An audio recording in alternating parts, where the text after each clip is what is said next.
Mesdames, Messieurs, bonjour, bonjour à toutes, bonjour à tous. Soyez les bienvenus dans un nouveau numéro de Parents, c'est un métier.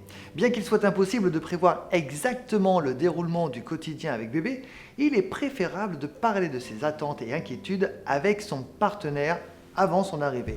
Mais après cela, comment faire ? Comment s'organiser et surtout, comment attendre sereinement l'arrivée de cette tierce personne ? Eh bien, toutes ces réponses, vous allez les avoir tout de suite. Grâce à qui ? Grâce à notre psychologue Véronique Montet.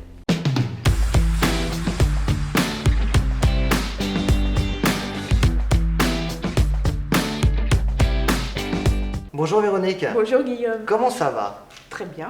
Alors effectivement, comment préparer l'arrivée d'un bébé ? Lorsque maman annonce à papa qu'elle est enceinte, on se dit qu'on a 9 mois pour préparer le terrain. Et puis, au 8e mois, ça commence un petit peu à paniquer. Comment préparer l'arrivée d'un bébé, autant psychologiquement que physiquement d'ailleurs ?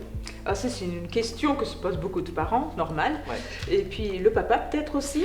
Je pense même que le papa est plus flippé parfois que la maman. J'ai senti dans la question le on, je me demandais qui était le on. Bon, visiblement c'est le papa, mais peu importe. La grossesse, c'est quelque chose qui se prépare de toute manière. Dès l'annonce, en fait, on parle de la grossesse, on parle des transformations physiques de la maman. D'accord. Parce qu'elles sont là. Et puis aussi se rendre compte qu'on porte une vie. Déjà, D'accord. ça c'est important. On s'en rend pas compte au début, au premier mois, les 3 premières semaines. Mais c'est tout le processus de penser l'enfant avant qu'il n'arrive. Il commence à exister dans votre pensée. Et effectivement, au tout début, on ne sent rien du tout.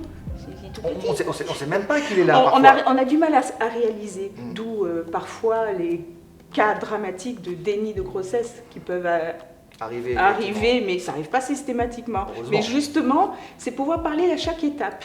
Quand ça commence à grandir, le ventre, les seins qui se transforment, ça, les messieurs, je pense qu'ils s'en rendent compte parfois ils aiment bien, Ça, c'est une petite parenthèse.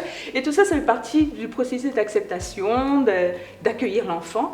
Et puis vient la chambre. La chambre, ça permet de concrétiser la future arrivée de l'enfant. Voilà, il arrive, on sait qu'il va arriver, donc on prépare la chambre. Et là, ce qui est important, pas de stress. Anticipation peut-être. Anticipation, mais anticipation sans anxiété, sans angoisse, on se dit ça, ce sera jamais... Ah, c'est difficile, hein.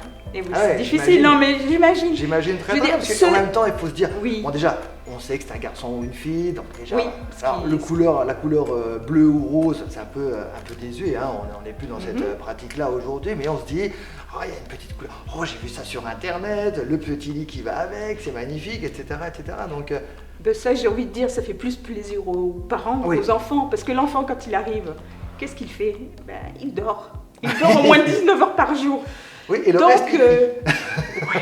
On va pas caricaturer non plus, mais quand il crie à la limite ou quand il babille, c'est pour dire qu'il a besoin de quelque chose. En général, c'est manger. C'est très basique au départ, hein. C'est primaire, comme on dit, sans être péjoratif. Et pourtant, quand il arrive, on n'a pas vraiment l'impression que ce soit un être primaire. Hein. On lui tout trouve à fait. plein de petites quelque chose. Mais exactement. Merveilleuse. Mais évidemment, c'est autant lui découvre le monde, vous découvrez votre bébé, et ça c'est génial.